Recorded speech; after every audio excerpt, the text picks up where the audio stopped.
Did you see the Friends reunion? I haven't yet, but I've seen them looking like garbage. Dude, I feel very bad for talking shit about Matthew Perry earlier. Last episode, I was talking about how he was on this dating app called Raya, and he's definitely freaked out. A few people, just from what I've seen in the news and whatever, and I knew a girl who he matched with, and he was just like, can you send me a selfie? I'm so lonely. Oh, yeah. Meanwhile, here I am making fun of him. And then on the special, dude, they're like, they tried to make light of him, really not having a good time right now. So I apologize. Well, tell me, Matthew Perry, what's he going through? I feel bad. They were talking about how, I can't remember, I think it was Phoebe, Lisa Kudrow was talking about how they're all a very tight-knit family, and if any one of them need anything, they can just call the others. And Matthew Perry was like, well, I haven't heard from any of you guys. And they put on the laugh track on the special. And then I was on TikTok, and I saw the actual, what he actually said without the laugh track. So it was very sad. He's like, well, I never hear from any of you guys. And all of them are just like crickets. Well, Pretty sad, dude. After like 15 years. That's actually the show. I figured they'd be more tight. What do you mean? Like if you take away the laugh track, it's actually really sad. Right. Yeah. That's true. I mean, I don't know. He's a funny dude. I'm not denying the fact that he maybe is going through it right now. Yeah. But like he's a funny dude. He's a very funny actor. I know he knew that was funny. In terms of what him saying, well, I don't hear from any of you. Yeah, I know he knew that was funny. Come on. Funny. And he was also great in 17 again. He's a funny, good movie. He's a funny guy. Wasn't he on a lot of drugs during Friends? Yeah, so I just wanted to come on and say that. Just because he was like, I think he had a massive oxycodone addiction, which is like one in every 3 people has one. Like, it's pretty. So every guest we have on the pod has an oxycodone addiction. Speaking of people coming on the podcast, I saw your boy, the Georgetown tennis player, not my boy. You mean not actually your boy? Yes, our boy collectively. So a couple episodes ago, I was talking about how I spoke too soon, and hopefully this kid who was on the Georgetown tennis team, who was part of the Varsity Blues scandal, his tennis coach was taking like hundreds of thousands of dollars from kids. We thought he was going to come on the podcast, and he ghosted me. So, don't think he's going to come on the podcast. But I saw him on the corner the other day, dude, and was about to run up to him. That's how you saw him initially, was a bump in, right? Yeah, but he said what up to me first. Yeah. He was like, oh, Ted, what's up? I was like, dude, what's up? Good to see you. And then he started, giving me all the juice. Yeah. Being like, oh, you're not going to believe all this stuff I have. I have the insider tea. So he just like opened with in that? my boots. Yes. To me, because I said I had a podcast, and I had another tennis player on previously that he knows just from juniors. So he was like, yeah, man, all right, I'm so excited to come on. But anyway, saw him. He was carrying an iced coffee, which most middle-aged 20-year-olds do. Middle-aged 20-year-olds, yeah. In the middle of the 20s or whatever it does. But I didn't say anything, man. I guess I should have gone up to him maybe, but what were you going to do? I let it be. I was just going to be like, yo, what's up, man? Like, yeah, you remember me? You're ignoring my text right now. You know what it sounds like? 3D. Sounds like the guy had this one thing going for him. I'm in the know about this thing that's relevant right now. He came in swinging, check it out. I got all the scoop. And then you're like, yeah, come on the pod. And he was like, yeah, let's do it. But it was more of a blow off. Let's do it. We should do this again after a bad first date. Yeah, it was his fault. It was like, it could have been a good first date. It could have been. You know what I mean? Yeah, but he was never about that life. It was fake from the beginning. Yeah, I think he was just trying to, trying to impress us. Yeah, you should have just like jumped him on the street. You should have come up. Hey, bro. Yeah. Yeah, dude. Okay, Peter, I want to talk about who sent you pizza at 3:30 a.m. the other episode. I've had a few people reach out and really, yeah, seriously, and people asked what the heck happened to this pizza bandit that you had.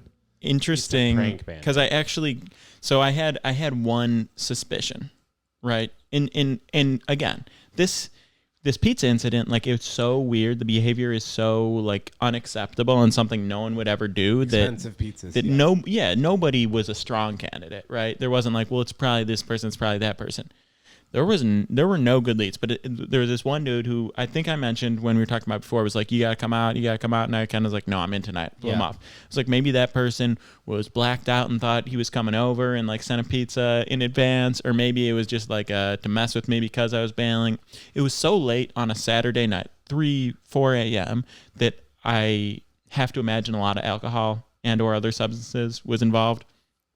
Anyway, I saw that person over this weekend, and he emphatically denied it, and even showed like Uber orders as proof that it wasn't him. And it's not. Why would he emphatically deny? I wouldn't say like someone else actually brought it up initially, because I was like, oh, maybe it was this guy, and and then she was like, yeah. So by the way, so we still have not solved the mystery. We have not solved the mystery, but we have probably eliminated. Well, I don't think we're ever going to. Who you know. Who? Dude, I think at this point you got to call Joe's Pizza and backlog it. Pretend to be the FBI or something. You know what? That was the thing he suggested doing, actually, while he was denying it. Not as the FBI, but like CIA. There's probably an order history, and I can go, okay, whatever it was, 2-3 weeks, I can find the date. Yes. And be like, this was ordered to this location. Either if it was Uber Eats or like what number called in. What number called in. I think that's the next step. I think it is. Everyone's we gotta find out. I gotta find out. This is crazy that you haven't found out $50 worth of pizza to your door at 3:30 a.m. just for a slight laugh. At least, and I'll tell you what, I didn't eat a slice of it. 2 pepperonis. It was pepperoni mushroom. I didn't touch it. The second one, I just didn't get the door. That's like the most expensive pizza combo you can order, right? And it was Joe's, and it was an extra large or dude, a large. That had to have been at least $30. Yeah, I would say 35. I would say 35 plus tax plus tip for the driver. I would say probably $45 for the one, and they were separate deliveries. That's what's crazy. It wasn't one delivery fee, one driver tip. It was back to back. Do you think Uber drivers are still driving in the city though? I mean, when you say driver tip, are you just saying it because like that's theoretically maybe like a bicycle or whatever? Yeah, whatever. But you tip the delivery person. Right. I hope. No, yeah. I mean, if you're sending random pizzas to people's doors, maybe you're not the type to tip. So who knows? But yeah, it was a very expensive prank. It's really weird. We have to get to the bottom of this. Yeah. So I was talking about it, and about a year, 14 months ago, something like that. There was someone created a Twitter account called I Rate Pete's Tweets, and after every tweet, it was a picture of me. They didn't follow anyone else, so they just followed me. And after every single tweet, they would be like, "There's a 3 of 10, there's an 8 of 10, there's a 6 of 10, whatever." Wow. And they rate all my tweets. And then they did an I Hate Pete's Tweets as well. I say they, maybe different person. Maybe these were 3 separate people, but the hunch is that it was the same I Rate Pete's Tweets. You're talking about the pizza people and the 2 other Twitter people, 3 different people. Could be 3, but I'm thinking it might be the same person. That's a theory. There are people in my life that are afraid to show themselves, and I just thought of one more of them. Jeez, I got skeletons in my closet, Ted. What are the odds that somebody would DM you from like a fake Instagram account, being like, "I was the pizza deliverer"? I would want proof. I would want proof. If you're gonna claim, you wouldn't believe them? Yeah, if you're gonna claim that it was you, I want proof. Like anyone can say that. Yeah, I think we need proof. Yeah, dude, it had to have been at least $70. That is just going unaccounted for just by sending you pizzas. Yeah, but you know what? I am inspired by the suggestion. I think there's a good chance I'm going to find out today. You're gonna retrack it? Yeah. Well, how are you gonna go about like asking the pizza place for it though? So I'm going to reach out to Uber support. Maybe like it was my birthday. Somebody sent me 2 pizzas. I don't need to lie to them. Right. I don't need to. Sure. You know what I mean? Like there's a delivery to my place. Can you check when this was brought in? You're creeped out. Probably they're going to tell me to like contact Joe's Pizza or something like that. Which if I got to do that, I got to do that. Whatever. Yeah. But some detective work is in order because I got to find out who the delivery boy is. Yeah. Damn. Well, I mean, keep us posted because a lot of people want to know, dude. Hey, I'm one of them. So, how was your Memorial Day weekend? Did you drive anywhere? No. Or no, you stayed in the city. Why? Because I did some driving this past weekend, and I haven't driven, I guess, since like January or whatever. Uh-huh. I miss the suburbs, man. I miss the idea of kind of driving. You miss the suburbs. You grew up in New York. Right. But I mean, in terms of like being able to drive, I miss the suburbs. You know, like it's kind of peaceful having your own like car situation where you can drive for, I guess, like 30 minutes or an hour and nobody really bothering you. Did you live in Long Island? I never had that experience. Yeah, my parents did growing up. So just blowing up over here. Usually when someone says they miss something, they mean the thing that they used to have or experience. Sure. Well, I used to drive a lot last year during quarantine. You know what that reminds me of? You know what I'm saying? In the song "Call Me Maybe," the hit song made popular. So call me maybe. Yeah. What's she the says, line? Before I met you, I used to miss you. Something to that extent. Hey, I just met you. It wasn't in the chorus. Yeah. She did. Before you came into my life. Before you came into my life, I missed you so bad. You're right, that doesn't make any sense. Yeah. And you should know that. Yes. So yeah, call that's me, you maybe right you're right. now. That's a weird line. I guess I never really thought of it if it's like a weird that. line, why do you speak the same way? Like, I miss it, but I never had the same experience. You well, and I what's her face. I have had the same experience. Last year was a different time in my life. You should at least get like around a lot. a viral song out of that, you know? Yeah, at least. Yeah. At least. Anyway. Can we talk about there's a lot of shit going on in your life, bro. So can we touch on your apartment hunt? Yeah, no, let's talk about the weekend. Okay. I did something really petty that I want to talk about. Oh, let's get to it. Yeah. So there's this guy. We'll call him Graham. Sanjay. Graham. That's his name, and I know that because I remember it. Because I'm not a raging douchebag. I remember people's names. Oh. And was this like an alpha male situation? Have I talked about this type of person or maybe this specific person on the podcast before? Because I do. Oh my god! Okay, you're using a real name then? Because no. Used this name before. Yeah. Yes. This is the same code name you used last time. No, this is not a code name. Yeah. Okay, go ahead. So anyway, I used to, like 2017, like first month probably in the city or something. We had a different mutual friend. I met the guy, whatever. It wasn't like notable. There was this dude that he was friends with that would talk to his food before eating it. I'm not kidding. Just straight up. And it wasn't like... Here's the thing about that. Like if he was doing a bit, worst bit ever. If he was doing it sincerely, like just never eat again. You should just starve to death. Ready to go in daddy's belly? Something like that? Yeah, exactly. That sort of thing. If you did it, but that was his thing every time. Like, oh, he's going to go, like, talk to his food. Now, ha, ha, ha. And I, like, had to stand there and act like I didn't want to punch him in the face and leave the restaurant and burn the city to the ground because he existed in it. Anyway, so I didn't really notice Graham because the other guy was talking to his food. Yeah. And Graham was just like, quiet guy. Okay. So anyway, met him then, saw him around a couple times, and then the mutual friend we had, she and I kind of like stopped hanging out as much, and I didn't see him for a while. And then a new group of friends, he's also a mutual friend of. I see him like at a party maybe once, twice a year. I've met the guy maybe 6 or 7 times, I would say, and every time, I kid you not, he would come, do a handshake. Remind me of your name again. Every time. I'm not kidding you. Every single time. And I would be like, yeah, I'm Peter. And then I would turn to the person next to me and be like, I hate this dude. I cannot stand him. He does this every single time. Thinks that's cool or something. No, it's rude. But that's what I'm saying. How old is he? Probably 27. This began when he was like 23 because this is a long, ongoing thing. So many times. I've seen the dude so many times. And, he does that every single time. And every single time I'll be like, this guy, I cannot stand him. Do you say Peter? Like each time you say it now, you say it in a more like aggressive tone.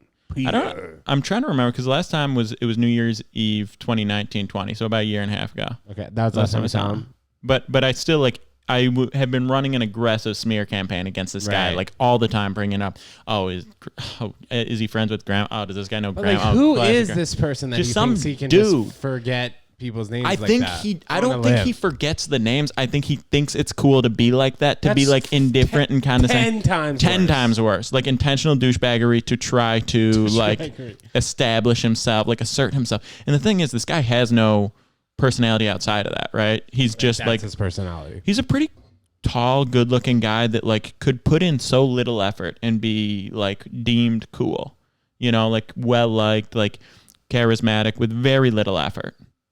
Very little talent, but he doesn't possess that talent or put forth that effort to even like pass that very low threshold. And so he's just like some tall, vaguely classic, 1960s football quarterback, good looking. You know what I'm saying? I don't know why I said football quarterback. That's the only quarterback I know. Well, anyway, right.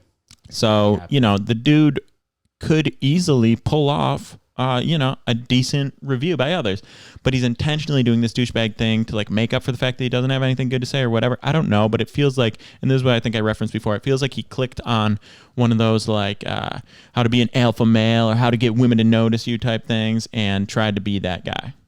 So anyway, the pandemic is over. I declared it over last month. So now the larger groups are hanging out, right? And I'm with those mutual friends and we're hanging out and someone's like, oh, Graham's coming over. And I'm like, oh, I hate this dude. People know you don't like Graham. Yes. Okay. Yeah. Yes, but if people don't, I make sure because there's always a couple other mutual friends involved that I don't really know, and I'm like, oh, Graham's coming, and I make sure to set the room beforehand, make sure everybody knows I'm gonna hate this guy. You better hate this guy. If you like this guy, I don't like you. You're gonna have to make a choice the second he walks in this room. It's me or it's him. That's where I stand. I'm all about loyalty and aggressive disregard for others. So anyway. Graham shows up. That's his name. It's Graham. I remember, with an H. And shows up, and there's a person to my left. Shakes their hand. Comes to me. I'm seated. Tall dude. Seated. Sticks his hand out and nestles into my palm. Give him a little shake. Hey Graham. Say by name. He's a little thrown by that. The fact that I'm hey Grahaming him. Not like hey, good to see you. No name. Nice to meet you. Anything like that. He goes, remind me of your name again. Whew, we're talking 7, 8, 9 times I met this guy over the course of 3 or 4 years through multiple different friends at multiple different events at multiple different locations. He asked me again for the name, and I'm just like, no. I was just like, no, I'm not going to tell you my name. He's like, what? Come on, dude. You said I'm not going to. I was like, I'm not telling you my name. I got. Wow, it wasn't even. And I had no plan to do that. I wasn't like I'm gonna mess with them hard. Yeah. I was just like I thought it wasn't gonna happen this time. And it was instinct. You really mean to do that? Yeah, and I'm tying one on. It's not like I'm letting Jesus take the wheel at this point. I don't really know what's going on, and I shouldn't say I don't really know what's going on. I'm just loose. So I'm not gonna tell you my name.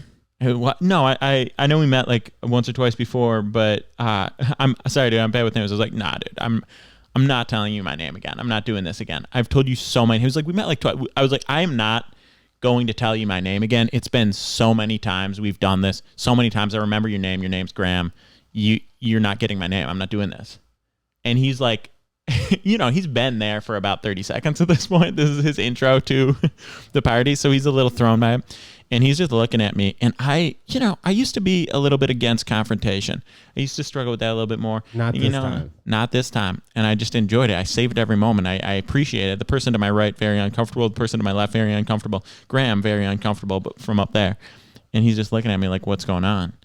And we do a little bit of a standoff for about 10 seconds. And then somebody's like, ha, Peter, come on.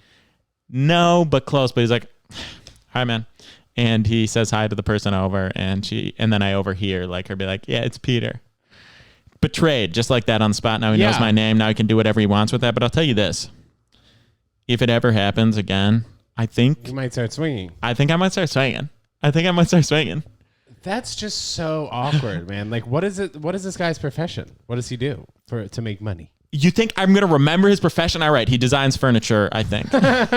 Designs furniture. What was interesting about that is... That's weird, bro. You got to cut this fucking dude out of your life. Oh, I would never intentionally put myself around him. He just came to the thing that I was at. But you know what? I feel like I engineered the situation pretty well to put people against him. He won't forget your name again. Oh no, he might. I hope you never see this guy again. He's just not a nice dude. He's not a nice guy.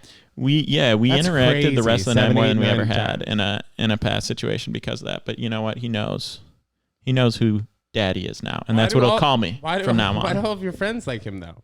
Or not like all of your friends. I think my friends are just more passive, and if someone's a giant douchebag, they're like, yeah, bring the giant douchebag over, whatever. Who are these friends though? Are they from Buffalo, or are they from you meeting them in the city? Met them in the city, but they're kind of like the center point of a larger social circle. Most of the people on the further outside, it seems to be they come around. People will hit them up on a Friday or Saturday. What's going on? Let's see what's going on with them. They usually know. Together. Exactly. So for me, it was I will reach out to them on smaller groups and did throughout quarantine. But now, the stragglers are coming through as well. And now I have to deal with people like this. But I was really happy. It was the highlight of my night. I didn't even plan on doing that. Well, good for you. You stood up for yourself. Yeah. And sometimes I sat down. I didn't move. Well, yeah, but sometimes it just happens, man. I remember... So you remember Andrew, of course, who came on the podcast. He used to always have these 20-person dinners where he would just in a group chat be like, "Who wants to go to dinner at this place tonight?" Blah blah blah. I'd learned to stop like responding to that kind of stuff. Like I didn't want to be involved in these group dinners just because I knew that like each time we went, it was going to be like at least $75 to $100. Like I'm not trying to do that with 19 other people who I don't give a shit about and like will only see at this particular dinner. Totally. So there was a kid that Andrew would like invite to these group dinners and he would just never pay. He would just expect other people to pay for him. Like his parents had so much money that like his parents cut him off. This is two separate things. His parents had so much money. His parents cut him off from like getting any money from them just because like he didn't know how to handle money at all. And been there. He would go to these dinners and just expect people to pay for him. So like every time that I would go to one of these dinners, like instead of my bill being like 75, my bill would end up being like 105 because this kid would show up, order almost everything he could on the menu, order like 6 drinks, and then just expect people to pay for him. So one time when Andrew put together this group chat of 20 different people, I saw that this particular kid wasn't in the group chat. So I was like, all right, whatever, I guess. Because like Andrew's texting me on the side, please come, like it'll be fun. So I go to this dinner and then the kid shows up, uninvited, shows up, gets to the dinner table. He starts ordering like 6 different things. I go across the table. I go, blank, are you going to pay for that? In front of 20 different people around the circular table. And then he banished me from his life. And that was the last time I ever spoke to him. Did you just say banished? I don't know, dude. Isn't that the word? Are you banished? Well, I was saying it in a more dramatic way. Okay. He banished. You know what I mean? I know the word's banished, but I feel like banished for more dramatic reason. I was so excited. Like fucking, oh yeah, you can rip me. Whenever someone like really doesn't know how to pronounce a word, it's just such a nugget. Yeah. That's beautiful though that you called him out. Yeah, but like that was like your moment with Graham. I didn't think I was gonna do that night, but this was like during my ketamine phase. I was probably like, it had been like a number of hours since I had a fat bump, and just the fucking I don't know if it was the devil or the angel just woke up and spoke out across the table. You gonna pay for all that? And he was like, yeah. Storms at the table, go with another girl, goes smokes his cigarettes outside, orders his food, whatever, and then ends up leaving $50 when his bill is $150. Yeah. So you're not gonna pay for that, bro. Nah. What a motherfucker. That's he's literally stealing. He's dining and dashing. Really not a good kid. This was like right around the time when I had to kind of clean up my friend group situation and never go to dinner like that again because I was not spending whatever it was, even $75 on a dinner with 19 other people who I don't give a shit about. It could be, if it were my favorite 19 people in the world, I don't want to see them all at once. First of all, if there are 19 of my favorite people in the world, it better be my surprise party, and I ain't paying, pal. Yeah. You know? Yeah. So, like, just a situation like that, like, I don't want to go to Bodega Negra on a Thursday night on freaking June 18th. And pay $75 for tacos. Yeah, not on June 18th. Fucking margaritas. Yo, I'm busy that night. No, not 3 days before the summer solstice. Aren't you going away June 18th or something? You told me that last week. Oh, I think I'm coming back. Something like that. Some romantic vacay. Yeah, romantic. Yeah, nice. Well, I don't know, man. You're a sneaky guy. Who knows? Who knows with you, bro? All right, interesting that's what you thought. Yeah. Well, I'm pretty sure it's probably like a romantic vacay. Really? That you're going on, yeah. Really? That's what I think so. I think that like I've learned to know kind of your signs now about how this particular vacation that you're going on, which is like 2 days after the show at Improv Asylum. I think that you're probably going on some honeymoon thing, or maybe it's with like a couple of friends to Atlantic City, which I don't think so. So the other direction points to you going on a romantic getaway. Interesting. I'm seeing my buddy from college. Oh, seeing him? Yeah. So you guys are just like hanging out, going somewhere for a week? He lives in California. Okay. He lives in California. Where in Cali? Like Santa Cruz area. Nice. And he's married to a woman who shared, prior to marrying him, the same last name as me. No relation, but cool little tidbit. Nice. And going to hang out with them. I mean, now I feel like I should see how the marriage is doing and see if I can slide in there or something. See if you can be a third. Yeah, or even separate them and see what can happen. Like, because you said like honeymoon, maybe it could be like the opposite of that for them. Sure. It could be a Yumi and Dupree situation. Oh.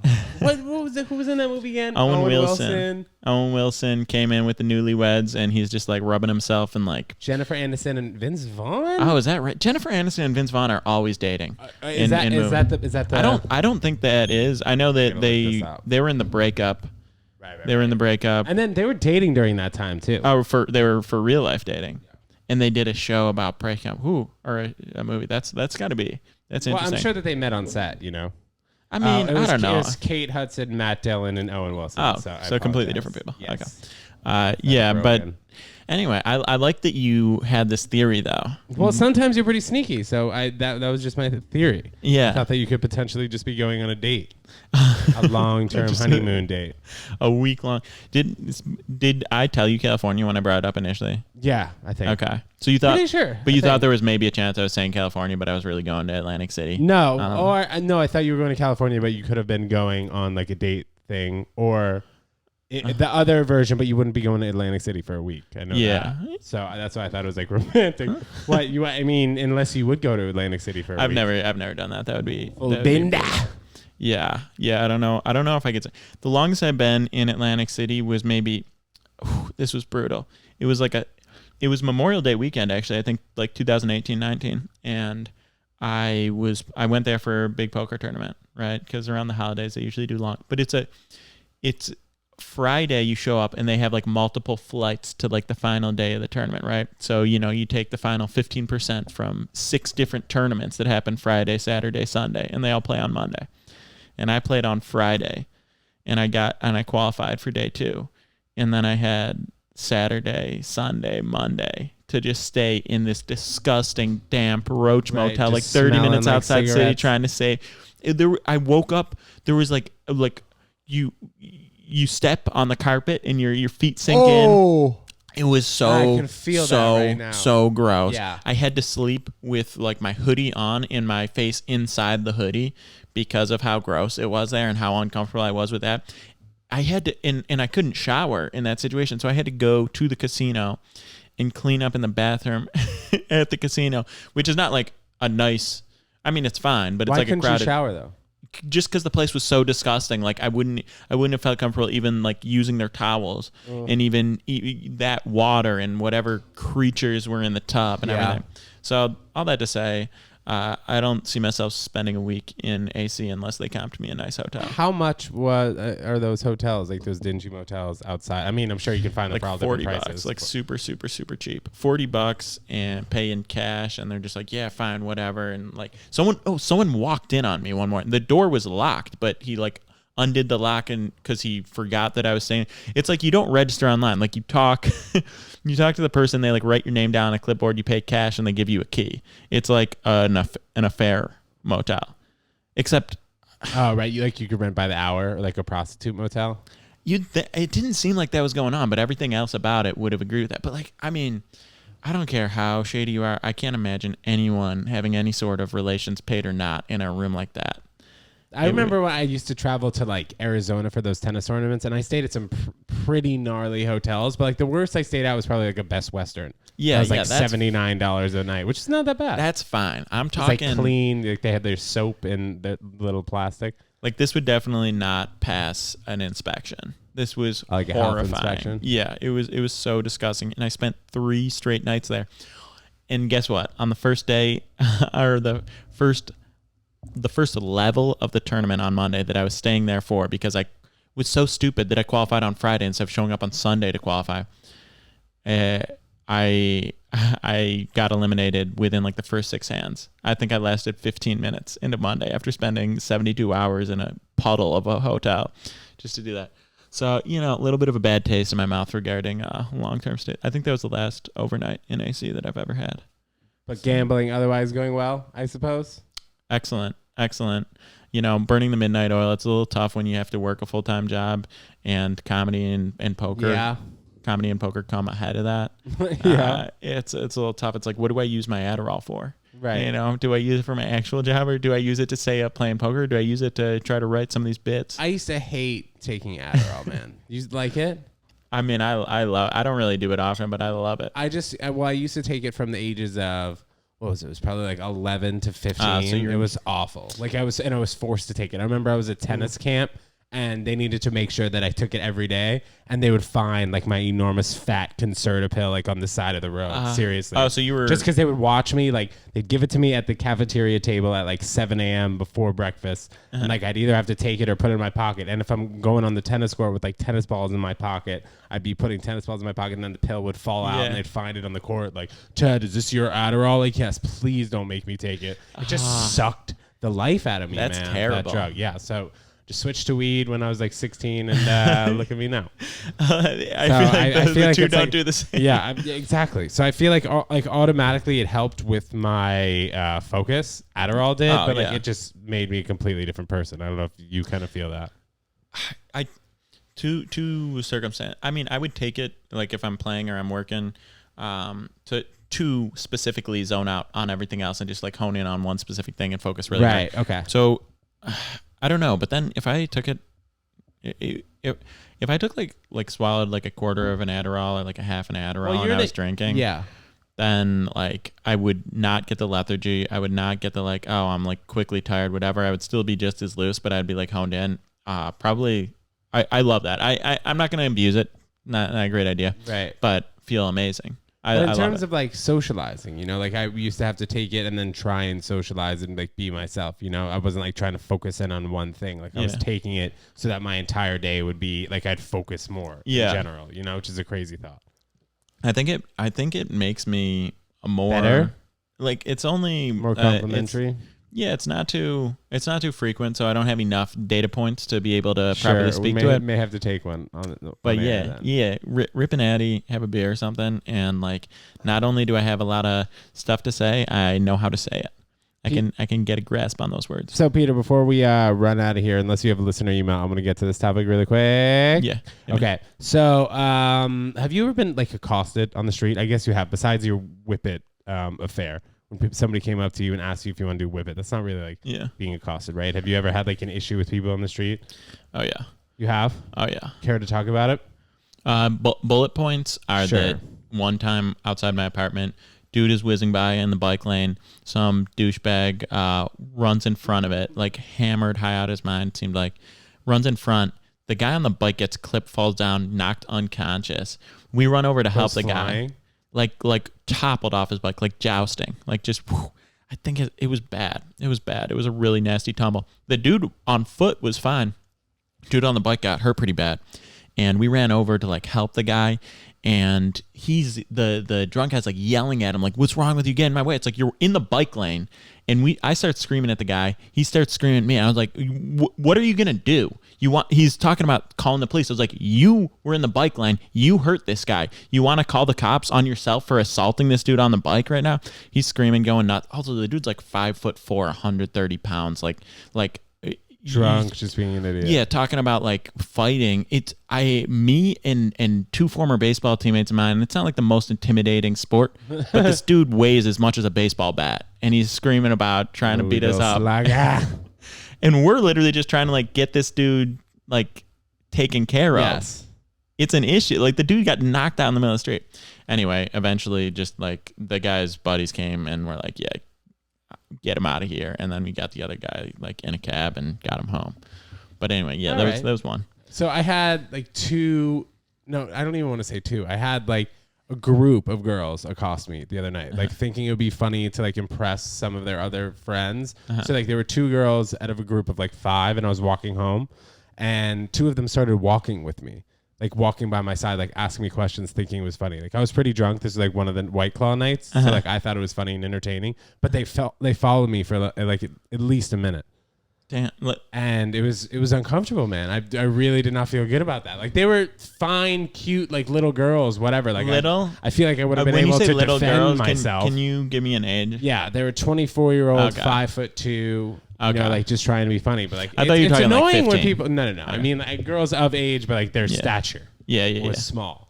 Yeah, and you didn't. I felt uncomfortable. That's super uncomfortable. Yeah. So I guess now I know what it's like to be accosted on the street like that. But they walked with me for like a minute, were asking me questions. I was trying to be like as non-confrontational as possible. But like, what am I supposed to do? Were they trying to ask questions to piss you off? I don't know. Like what kind of questions are we talking? They were trying to impress their friends. They're asking me where I was going, where I lived. Like, what do you do? Like, do you have a girlfriend? This or that? Are you gay? Like, you don't think we're cute? Like, well, like, oh my God. This like, again. You know what I mean? So, ended up not giving them attention. They've slowly left me alone. But seriously, if you're getting accosted like that, text your friend. Text Peter Moran. I'm Peter Moran on everything, right? Yeah, I'm Peter Moran on Come Save Me. I had to I don't know. I just had to talk about that because it was very unassuming. I hope they're listening to this and they got like the that. information they wanted. Yeah. Well, who knows, right? Yeah. Where did they live? Well, I was on like 12th Street and 5th Avenue, so I imagine maybe New York University. I mean, that sounds about right. Something like that. So, Peter, before we get out of here, you got anything else or what? No. Ted Jones Comedy Show with Peter Moran. That's right. June 10th, 7:30. Get your tickets, asylumnyc.com/Ted Jones Comedy Show or Ted Jones World Bio on Instagram. Thanks for tuning in, guys. We'll see you next time for 141. Hey, goodbye.